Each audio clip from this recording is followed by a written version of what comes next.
Montserrat Zagot es socióloga de Costa Rica, se especializa en general en la región, en América Central. Hace muy poco sacudió a Guatemala la noticia del juicio no terminado al genocida Ríos Montt.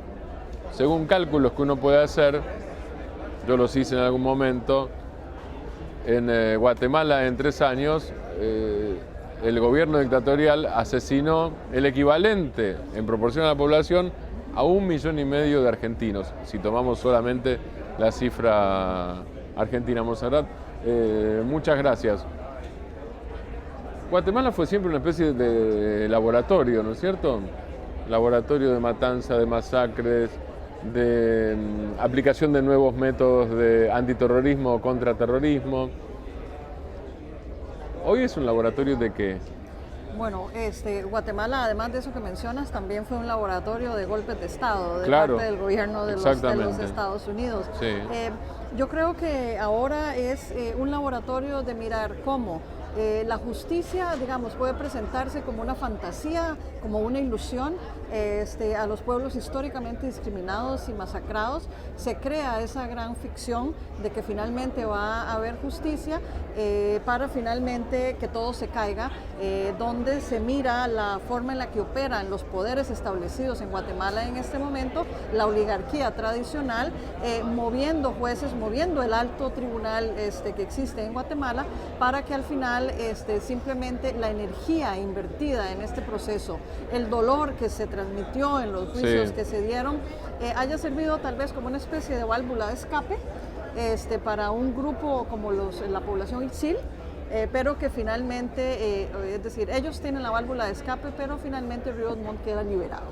Sí. Entonces, de alguna forma, desde mi punto de vista, esas son las pequeñas válvulas de escape de un sistema profundamente opresivo para no generar una manifestación, una revuelta generalizada. Ajá. ¿Y cuál sería la alternativa a eso? No solo la deseable, sino la posible. Bueno, yo creo que la deseable sería que en efecto, como ocurrió en la Argentina, que Ríos Montt termine en la cárcel sus días. Sí.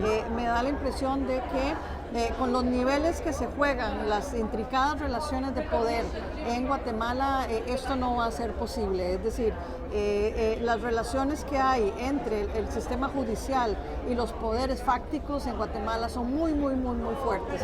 Guatemala es una sociedad que pasó una transición a la democracia, pero esa democracia fue incompleta, fue restringida, fue una democracia que muy rápidamente se combinó, digamos, con el neoliberalismo más salvaje, donde algunos de los poderes anteriores quedaron intactos. Es decir, el nuevo proceso democrático no los tocó, siguen funcionando, y entonces en ese sentido, desde mi perspectiva, no va a ocurrir nada finalmente con el juicio de Ríos Montt. Es decir, va a seguir afuera, y por más que ahora se hagan algunas estrategias, digamos, legales, yo creo que Ríos Montt nunca va a terminar en la cárcel. ¿Nunca? Yo creo que no.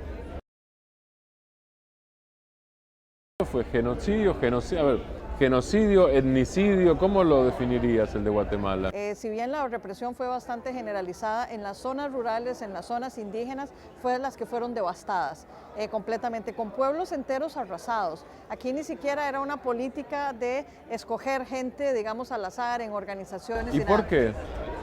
¿Cuál fue la lógica de esa represión? Porque toda represión tiene su lógica. Claro.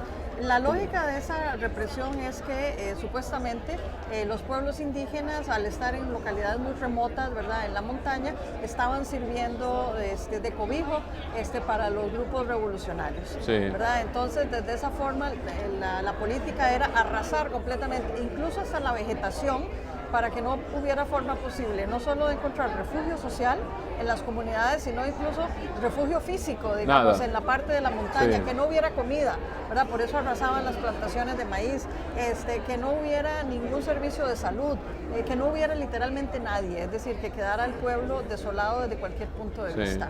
Ahora, eso es una lógica, yo no digo justificable moralmente porque no lo es, digo, pero es una lógica que dentro de la Guerra Fría tenía una pertenencia clara, ¿no es cierto? Con la Guerra Fría terminada, esa lógica, ¿dónde se imbrica? Bueno, digamos, lo que pasa es que la lógica, digamos, guatemalteca tiene influencias externas, digamos, de Sí. Guerra Fría, etcétera, pero también tiene una larguísima tradición de racismo exacerbado y colonialismo. Entonces, digamos, en ese sentido se combina, digamos, los factores externos, la política de los Estados Unidos antisurreccional, ¿verdad? Entonces, invirtiendo una gran cantidad de dinero en toda Centroamérica y en particular en Guatemala o en todos los países donde había el movimiento Sí. guerrillero, pero por el otro lado, en Guatemala es la lógica histórica, ¿verdad?, del colonialismo y el racismo, ¿verdad?, y la no consideración de los pueblos indígenas ni siquiera como seres humanos. Ajá. Digamos, ese es digamos, el último hecho, es el hecho casi fundamental, es si no son seres humanos, digo, son como plantas. Exacto, y digamos... Y si las plantas no deben existir, los seres humanos tampoco. Exacto. Terminemos con la vida, esa fue la Sí, lógica. esa fue la lógica, con cualquier forma Con cualquier forma de vida.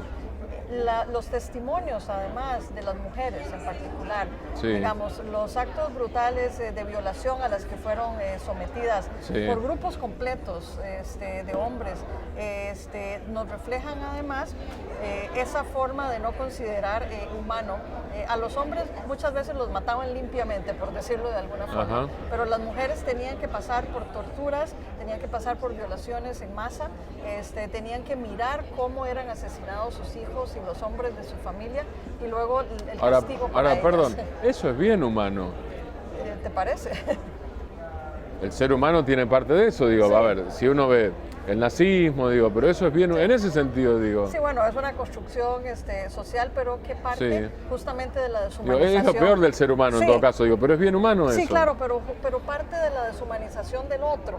Claro, que Es decir- ahora deshumanizar al otro también es bien humano, ¿no es Sí, cierto? Sí, está bien. No es humanista, digo, es bien humano, me Sí. refiero a otra cosa. Bueno, es una construcción social, digamos, de una sociedad o de cualquier sociedad basada en relaciones extremadamente desiguales de poder, Claro. ¿verdad? Donde se aplica el concepto de la soberanía que yo tengo como Claro. individuo para controlar la vida del otro, incluyendo hasta la muerte. Bien, bien. Se asemeja mucho a un esclavismo primitivo esto. Bueno, con variaciones, ¿verdad? Porque, Sí. digamos, en este caso... O peor. Sí, sí, porque en este caso no hay propiedad legal, digamos, Claro. de esas personas, pero Claro. sí hay derecho para exterminarlos. Claro. ¿Y esa justificación sale de dónde? Volvemos al punto de vista a la lógica, digo, ¿cuál es la autojustificación de las violaciones, por ejemplo? De las violaciones Sí. sexuales a las mujeres. Bueno, la violación se ha considerado en diferentes contextos históricos como una arma de guerra, ¿verdad? Es decir, es una forma de poner a la persona en el lugar más bajo, y de la posesión completa de parte de la otra persona, en este Ajá. caso de los hombres del ejército. Sí. Es decir, estas eran posesiones ruinosas, ¿verdad? Es decir, no me traen luego ningún beneficio más que utilizarlas para mi propio placer y de esa forma demostrar el poder absoluto que yo tengo sobre esos cuerpos. Ujú. Vos hablás de mujeres. ¿Cómo juega el tema de los chicos? Digo, estamos hablando de poblaciones Sí. con, con un porcentaje etario infantil y joven. El tema de los chicos especialmente, porque a veces cuando se habla de género, los chicos vienen como adosados al tema de género. A veces ni en términos académicos ni en términos políticos suele hablarse de los chicos. ¿Cómo es el fenómeno de los chicos en esos lugares? Bueno, los De los hombres, chicos y los- las chicas, ¿no? Los hombres más jóvenes Sí. fueron de los principales, digamos, que fueron exterminados porque se veía en cada hombre joven o adolescente un potencial guerrillero. Ajá. ¿Verdad? Entonces, digamos, el exterminio fue muy claro en relación Sí. con los hombres más jóvenes. ¿Y con los niños? Los niños también eran asesinados, además muchas veces de forma muy brutal, como agarrarlos, ¿verdad?, a golpes y tirarlos contra las paredes, aplastarles los cráneos y sobre todo de nuevo delante de sus madres. Ajá. ¿Verdad? Es decir, eso era para que el castigo fuera absoluto, completo, y el exterminio incluso es un exterminio psicológico y mental. En caso de que quedes viva, es decir, ya no sos ni siquiera un ser humano porque presenciaste semejante acto de barbarie. Pero sí, los hombres jóvenes, el exterminio fue completo cuando eso fue lo que se pudo hacer. Y luego también muchas de estas personas que lograron escapar, por ejemplo, terminaron muriendo, digamos, en la montaña. Terminaron muriendo en los procesos de escape hacia México, que fue el camino que muchos de ellos siguieron. Terminaron muriendo porque tenían que estar cubiertos por la montaña, no podían prender un fuego para protegerse en las noches. Esas zonas son muy altas, muy montañosas, muy frías. Claro.